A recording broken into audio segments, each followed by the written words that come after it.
दोस्तों सलाम नमस्कार सत श्री अकाल। एक बार फिर से आप सभी का स्वागत है आपके अपने YouTube चैनल पर। कैसे हैं आप लोग भाई? उम्मीद करता हूं यार आप लोग अच्छे होंगे। दोस्तों पिछले कुछ हजार सालों में इंसान ने देखी काफी ज्यादा तरक्की कर ली है, लेकिन इतनी ज्यादा साइंटिफिक तरक्की करने के बाद भी आज तक हम इंसानों को पृथ्वी जैसा कोई दूसरा ग्रह नहीं मिला है। रिसर्च के मुताबिक हमने पृथ्वी पर जन्म लिया तब से हम लगातार एवोल्यूशन की प्रक्रिया से गुजरते आ रहे हैं और आज भी लगातार हम विकसित होते जा रहे हैं। और इसी एवोल्यूशन के जरिए हमने हर एक चीज सीखी है, खाने से लेकर कपड़े पहनने तक की हर चीज। पर आखिर मानव सभ्यता ने खाने की खोज कैसे की? मानव को कैसे पता चला कि वो मांसाहारी खाने को खा सकता है और उसके बाद वो आगे जाकर मांसाहारी से शाकाहारी में कैसे बदला? और आखिर हम इंसानों के पकाए हुए खाने को खाने की समझ कैसे आई? आज हम आपको हर एक चीज दोस्तों बड़ी डिटेल में बताने वाले हैं। बस आपसे रिक्वेस्ट है पूरी जानकारी के लिए इस वीडियो को दोस्तों एंड तक देखिएगा। और अगर आप हमारे चैनल पर पहली बार आए हैं तो प्लीज चैनल को सब्सक्राइब करके बेल आइकन प्रेस कीजिएगा, जिससे आने वाली वीडियोस के नोटिफिकेशन सबसे बिल्कुल भी मिस ना हो। दोस्तों इंसानों के खाने का एवोल्यूशन कैसे हुआ, ये जानने के लिए पहले जानवर और इंसानों की उत्पत्ति कैसे हुई, ये सारी बातें जाननी पड़ेंगी। तो चलिए भाई शुरुआत करते हैं। सबसे पहले जब धरती का निर्माण बिग बैंग की वजह से हुआ था तब जीव जंतु, पेड़ पौधे ये सब तो दूर की बात है, तब धरती पर पानी भी मौजूद नहीं था। जी हाँ, शुरुआत में लगभग सारे ग्रह एक बड़े से आग का गोला थे और धरती भी बिल्कुल वैसी ही एक बहुत बड़ा आग का गोला थी, बिल्कुल सूरज की तरह। उस वक्त धरती पर बस ज्वालामुखी हुआ करते थे जो लगातार फूटते रहते थे और ज्वालामुखी के लावा की वजह से धरती का ज्यादातर हिस्सा उसी से ढका हुआ रहता था। लेकिन समय के साथ धीरे धीरे ये जो लावा था ये सख्त होता गया और धरती बाहर से पहले सख्त हुई और फिर जाकर धीरे धीरे अंदर से सख्त होती गई। इसलिए माना जाता है कि आज भी धरती के अंदर बहुत ज्यादा गर्म लावा मौजूद है, वो भी उसके बिल्कुल कोर में। आज तक धरती के बीचों बीच जाना संभव नहीं हो पाया दोस्तों, लेकिन लोगों का मानना है कि धरती के बीचों बीच बहुत ही ज्यादा उबलता हुआ लावा मौजूद है, क्योंकि धरती ऊपर से सख्त होना शुरू हुई थी और इसी वजह से धरती के अंदर का हिस्सा पूरी तरह से सख्त नहीं हो पाया है।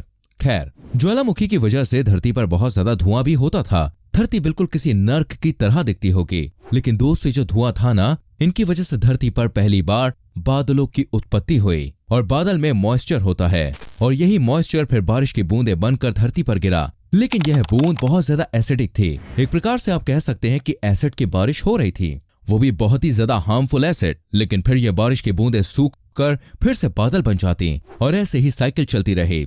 ऐसे जो पानी था वो धीरे धीरे फिल्टर होता गया और इस पानी की वजह से धरती जो थी वो और भी ज्यादा ठंडी होती गई और जब पानी जो था वो धरती के गड्ढों में जमने लगा था और धरती के सबसे पहले जलधारा का बनना शुरू हुआ था।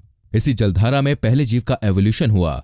वैसे तो धरती पर जीवन कैसे आया, इसकी कई सारी थ्योरीज हैं जो कि आए दिन वैज्ञानिक देते रहते हैं। कई लोग मानते हैं कि हो सकता है कि धरती पर जीवन बाहरी दुनिया से आया हो, यानी कि बाहर से कोई एस्टेरॉयड धरती पर आकर गिरा होगा और उसमें से जीवन की उत्पत्ति हुई होगी। वैसे दोस्तों वैज्ञानिकों को एक बहुत ही पुराना उल्कापिंड मिला था जो कि शिवलिंग के आकार का था और उस पर धरती पर मौजूद सबसे पुराना डीएनए मिला था। लेकिन वही कई लोगों का कहना है कि ये उल्कापिंड दरअसल एक आम पत्थर है जो कि पानी के अंदर से निकला होगा। तभी के टाइम में कई ज्वालामुखी मौजूद थे जो पानी के अंदर होते थे और वैज्ञानिकों का मानना है कि ज्वालामुखी में जो रासायनिक प्रतिक्रिया होती है वो पानी से मिल गई और उसके ऊपर जब बिजली का बार बार गिरना हुआ तब सबसे पहले जीव की उत्पत्ति हुई और कई सालों तक ये जानवर एक सिंगल सेल के रूप में रहते थे।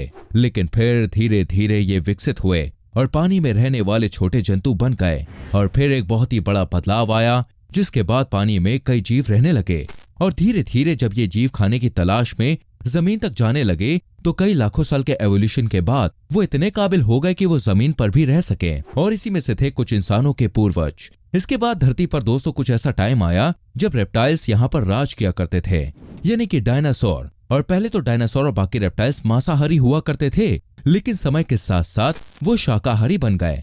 ये एक बड़ा सवाल है कि आखिर ये जीव मांसाहारी से शाकाहारी में परिवर्तित क्यों हुए। इसके बारे में देखिए अब तक कोई भी ठोस सबूत नहीं मिल पाया है, लेकिन वैज्ञानिकों का मानना है कि इसकी देखिए दो वजहें हो सकती हैं। सबसे पहला ये कि एक तरीके के खाने पर निर्भर रहने से जानवरों के बीच कंपटीशन होता था और इसमें फिर कमजोर जानवरों को कुछ और खाने की खोज करनी पड़ती थी। उसी के साथ एक ही तरीके के खाने को खाने से, यानी कि एक ही जानवर का शिकार करते रहने से वो जानवर विलुप्त हो जाया करते थे, जिसके बाद उनको कोई दूसरा जानवर ढूंढना पड़ता था या फिर खाने का कोई दूसरा तरीका। और ऐसे ही कर करके शाकाहारी खाने की शुरुआत हुई और उस टाइम में ऐसा देखा गया कि ज्यादातर जो जीव कमजोर हुआ करते थे या फिर ज्यादा आक्रामक नहीं हुआ करते थे वो शाकाहारी भोजन ही खाते थे। अब तक तो धरती पर इंसानों का नामो निशान नहीं था, लेकिन ये बात तो तय है कि इंसान इन्हीं में से किसी जीव के जरिए विकसित हुआ, जिसके बाद मानव सभ्यता की शुरुआत हुई। लेकिन इससे पहले धरती पर कुछ ऐसा हुआ था कि धरती की पुनः शुरुआत हो गई। हम बात कर रहे हैं दोस्तों डायनासोर्स के अंत की। अब ये कैसे हुआ, इसके ऊपर भी दोस्तों कई सारी थ्योरीज दी गई हैं, लेकिन सबसे ज्यादा फेमस ये है कि धरती पर एक बहुत ही बड़ा उल्कापिंड आके टकराया, जिसकी वजह से धरती पर रहने वाले तब की 80% लाइफ खत्म हो गई। जो बचे कुछ जीव थे, उन्हीं के एवोल्यूशन से आज हमारे सारे जानवर मौजूद हैं। तभी इस भयानक टक्कर से पहले धरती पर बहुत ज्यादा बड़े आकार के जीव मौजूद हुआ करते थे, लेकिन इस टक्कर के साथ लगभग सारे पेड़ पौधे भी खत्म हो गए। और यही कारण है कि सारे जीव कम खाने के आदी होते गए और सरवाइव करने के लिए छुपने की जगह ढूंढने लगे। और ऐसे ही कर करके सभी जीवों का जो आकार था वो छोटा होता गया। और तभी की सारी प्रजातियां और उस टाइम की सारी प्रजातियां सब मिलकर धरती को बहुत ज्यादा अच्छे से मेंटेन करती थीं। दरअसल वो हर चीज की साइकिल को परफेक्टली पूरा करती थी, जिसकी वजह से ना ही किसी जानवर की पॉपुलेशन बढ़ रही थी और ना ही खाने की कमी हो रही थी, क्योंकि सब जानवर अपना बस पेट भरने के लिए ही खाना खाते थे। लेकिन इसके बाद धरती पर हम इंसानों का आगमन हुआ और माना जाता है कि धरती पर इंसानों की शुरुआत अफ्रीका से हुई थी। अफ्रीका के कई कोनों में इंसानी सभ्यता झुंड बनाकर रहा करती थी, क्योंकि उनके लिए खाना ढूंढ पाना, अपनी रक्षा करना, ये सब इस तरीके से आसान था। और बिल्कुल तभी के ज्यादातर जीवों की तरह इंसानों के पूर्वजों ने भी मांसाहारी शैली को अपनाया था। वो खाने को तब कच्चा खाया करते थे और उस टाइम पे इंसान एक साथ तो रहा करते थे, लेकिन तब भी उनमें बहुत ज्यादा समझ नहीं थी, जिसकी वजह से धरती की साइकिल बहुत ज्यादा अच्छी तरीके से चल रही थी। लेकिन फिर इसके बाद इंसानों के पास आग आ गई और आग ने हर एक चीज बदल दी, क्योंकि फिर इंसान खाना पकाकर खाने लगे।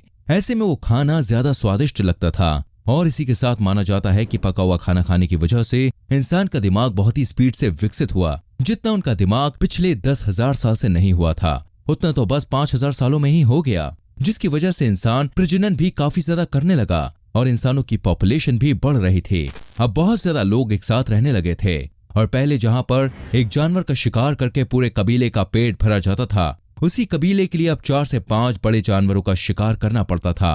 और खाने की कमी की वजह से धीरे धीरे इंसान हर जगह पर फैलने लगे और आप कह सकते हैं वो जहां भी जाते वह एक तरीके से मुख्य जानवर की कमी होने लगती, क्योंकि इंसान अब ना सिर्फ पेट भरने के लिए बल्कि अपने शौक के लिए खाना खाना शुरू कर रहा था। और देखते ही देखते इंसान रोजाना के तौर पर ज्यादा शिकार करने लगा और फिर जो इंसानों का मुख्य शिकार हुआ करता था वो विलुप्त हो गए या फिर विलुप्त होने की कगार पे आ गए, जिसकी वजह से अब उनको ढूंढ पाना मुश्किल हो गया। और अभी भी इंसानों की सभ्यता पॉपुलेशन के मामले में बढ़ती ही जा रही थी, इसलिए अब इंसान बड़े जानवरों की जगह पर छोटे छोटे जानवरों का शिकार करने लगे थे। और ये जानवरों का शिकार भी काफी ज्यादा मात्रा में किया जाता था। और फिर वो पल भी आ गया जब उनके आसपास के लगभग सारे जीव जंतु बहुत ज्यादा कम हो गए। और आपको पता नहीं होगा दोस्तों, लेकिन प्राचीन काल में एक समय ऐसा आया था जब लगभग इंसानों की सारी सभ्यता खत्म हो गई और माना जाता है कि तब ज्यादा से ज्यादा 2 या 3 हजार इंसान ही दुनिया में बचे होंगे। कुछ टाइम पहले जो पॉपुलेशन लाखों के ऊपर थी, अब वो 2000 पर आकर रुक गई थी, जो हमें बताता है कि कुदरत कभी भी चाहे तो हम इंसानों का नामो निशान मिटा सकती है। और अब देख सकते हैं कि कोरोना इसका एक बहुत ही सटीक एग्जाम्पल है, कैसे कुदरत ने चुटकियों में सारे इंसानों की जिंदगियां उथल पुथल कर दी। और उस टाइम पे अगर ये 2-3 हजार इंसान सरवाइव नहीं कर पाते तो आज हमारी ये सभ्यता नहीं होती। इसके बाद अपना पेट भरने के लिए इंसानों ने देखा कि कई जानवर पेड़ पर लगे फल खाया करते हैं और माना जाता है कि यहीं से इंसान ने शाकाहारी भोजन खाने की शुरुआत की और देखा कि ये पेड़ में से जिन बीजों को फेंका जाता था वो पेड़ उग जाया करते थे और उनमें से फल मिला करते थे। और इस चीज को समझ के इंसान ने धीरे धीरे पेड़ पौधे लगाना सीखा। फिर जब इंसान नदी के किनारे रहने लगा तो उन्होंने धीरे धीरे खेती करनी भी सीख ली। और माना जाता है कि तब के इंसान अनाज को और जमीन को भगवान मानते थे और माना जाता है कि यही सबसे पहला धर्म हुआ करता था। दोस्तों, आप में से बहुत से लोगों ने ऐसा सोचा होगा कि आखिर जो अनाज होता है इसके बारे में इंसानों को पता कैसे चला और आखिर इंसानों ने ऐसा स्वादिष्ट खाना बनाना सीखा कैसे। दोस्तों, आज हम जो भी खाना खाते हैं ना, उसमें से लगभग 80% खाने गलती से बने हुए थे। और आज जैसे कि गेहूं और बाजरा आता है, पहले ऐसा नहीं था। पहले गेहूं जैसे अनाज आया करते थे, लेकिन वो इनसे कई गुना ज्यादा अलग हुआ करते थे।